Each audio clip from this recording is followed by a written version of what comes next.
After 15 years, almost everywhere has seen a rise in wages. However, China is in a class by itself. Last year, when the iPhone 14 was introduced, the price of work had increased from $1 to $8. Today, you can purchase 4.5 hours of Mexican work for the price of 1 hour of Chinese labor. In actuality, Chile is the only significant Latin American economy with a higher expense. Made in China is no longer affordable. You might even say it's expensive on a worldwide scale. What will happen to the world's factory now? 2 decades of low-quality t-shirts, TVs, and toys appear like this. This includes the dollar store, Walmart, and Amazon. People are on the left. You are aware of the one-child policy, but you might not be familiar with what came before it. Mao firmly believed that the greatest deterrent against nuclear war was a large population. On his last trip to Moscow, the chairman boasted about how simple it was to which his nation might lose 300 million citizens. Therefore, despite the fact that children, also known as free farm labor, are valuable, this incentive was written into the legislation in China, as it would be in any agricultural society. Depending on how many people were in a household, a person would receive points that could be exchanged for food. Surprise! The populace grew rapidly. This is how China appeared in the year 2000, 30 years later. Each rectangle symbolizes a specific age range, such as 55 to 59 years old. Seniors are at the summit and babies are at the bottom. The size of the group increases as the parallelogram lengthens.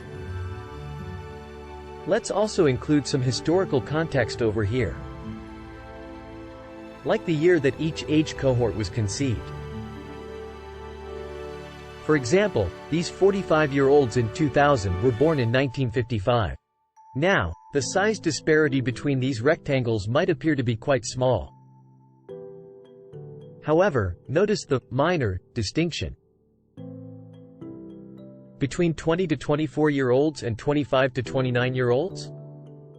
That amounts to 25 million individuals, as evidenced by the sizable proportion of 25 to 34-year-olds. The strength in numbers baby surge of Mao was very successful. And what makes 25 to 34-year-olds unique? They're youthful, foolish, and broke, according to an economist. Recent events: they recently graduated and are eager to begin working, even for little compensation and in subpar conditions. To put it another way, if you wanted to release on the globe an endless, reasonable toasters and inexpensive t-shirts are plentiful. China in the early 2000s had arguably the most ideal demographic framework ever created. In conclusion, your subpar iPhone 3G was a faraway ripple of Mao Zedong's 1960s nuclear war survival strategy. The second component of this new breed of affordable migration was a result of the mass-produced materialism we take for granted. The majority of baby boomers were raised in remote communes, the geographical counterpart of Montana in China. They had to get ready to reap the benefits of urbanization and proceed thousands of kilometers east in the direction of the urban coast. 10 million new fresh-faced migrants made this trip every single year between 1990 and 2010. It is extremely difficult to imagine ever running out of labor at this pace. However, underlying these imposingly high figures, China was just undergoing the same population change as every other nation. An agricultural society exists in the initial period. In the absence of mowers or other, there is only enough food to live if everyone works in agriculture, whether as harvesters or sprinklers. And keep in mind, on the farm, kids serve as free work. Just don't count on living a lengthy life without access to modern medicine. Many births and many fatalities.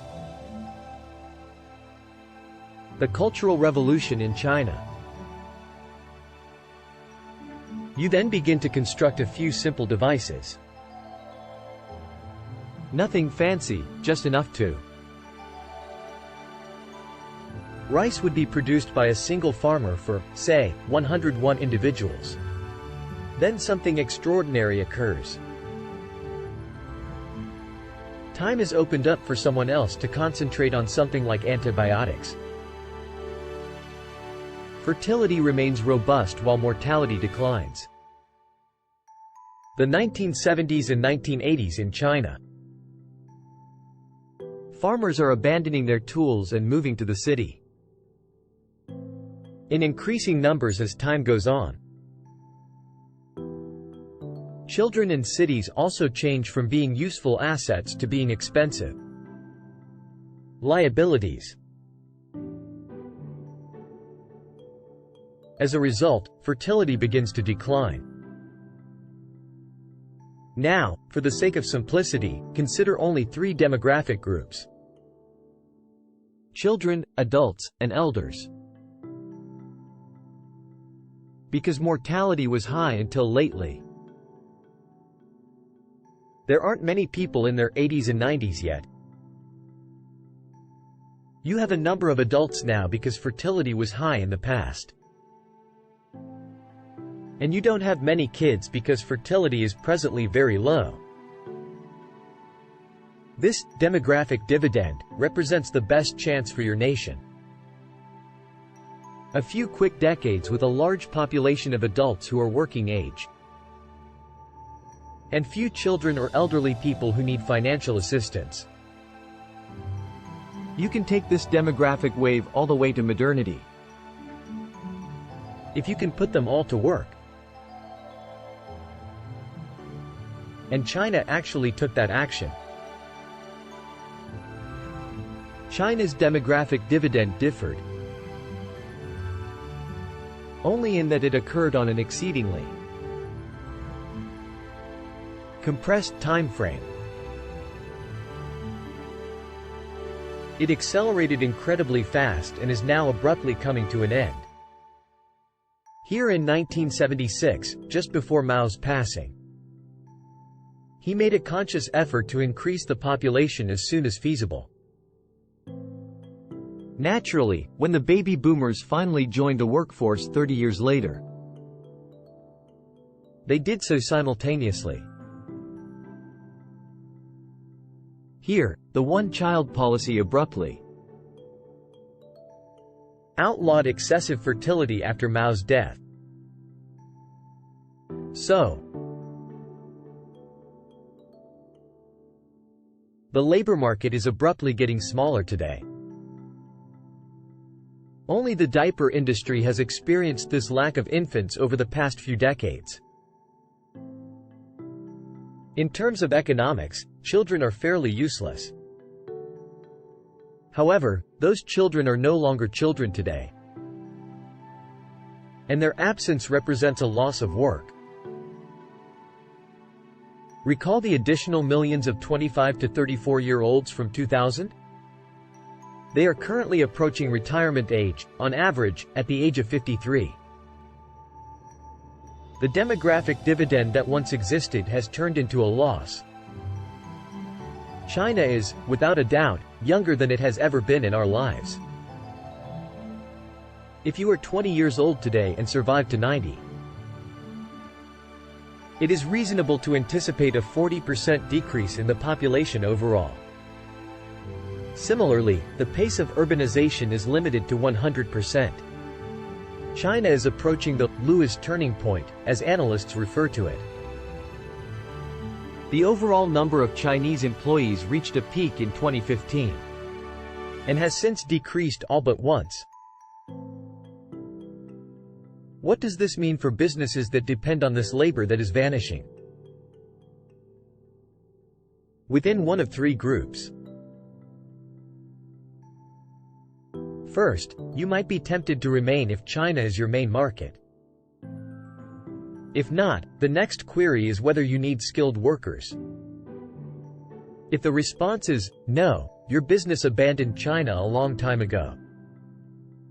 Why spend 4 times as much when you could relocate to, say, particularly considering its proximity to American consumers, Mexico? For instance, only 21% of Nike apparel is still produced in China. Last but not least, it is safe to presume that any company that is still there is concerned about more than just price. It helps that China has 62 million more individuals under the age of 20 than Vietnam does. Both its size and flexibility are unmatched. Apple can employ as many workers as a tiny nation. Just before the next iPhone is introduced, temporary workers. Infrastructure is additionally crucial. Chinese cities spread a crimson carpet for their roads, ports, and bridges. After all, the capacity to draw in businesses was what made local bureaucrats' careers possible. Currently, these businesses are diversifying, and will do so by establishing a few plants in Vietnam or India. But unless they are dragged out of China against their will, they won't depart. Given that they have endured 3 years of lockdowns, we know they won't be able to readily flee. Travel bans and demonstrations. 50 business class seats per day between San Francisco and Shanghai were previously reserved by Apple. Tim Cook didn't make any noise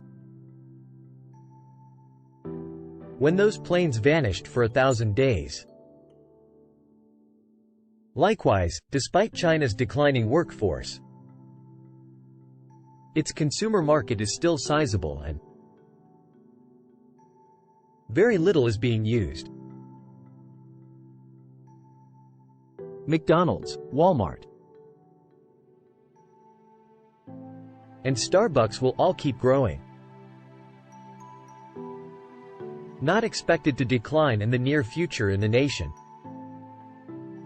That is what occurs to businesses. What about China as a nation, though?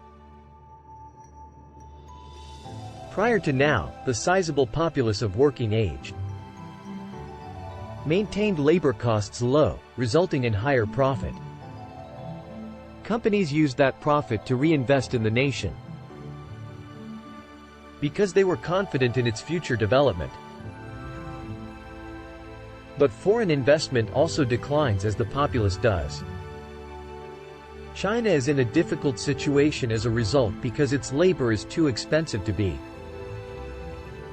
able to compete on the low end but lacking the skills to occupy the top end. The only route out of this situation, known as the middle income trap, is through education. Higher wages follow from greater ability. And those increased earnings go toward buying cars, vacations, and cell phones, consumption that skillfully makes up for missed investment. And China sure does have schooling. Between 2000 and 2015, the number of college students quadrupled. Performance on the collegiate entrance exam, the Gaokao.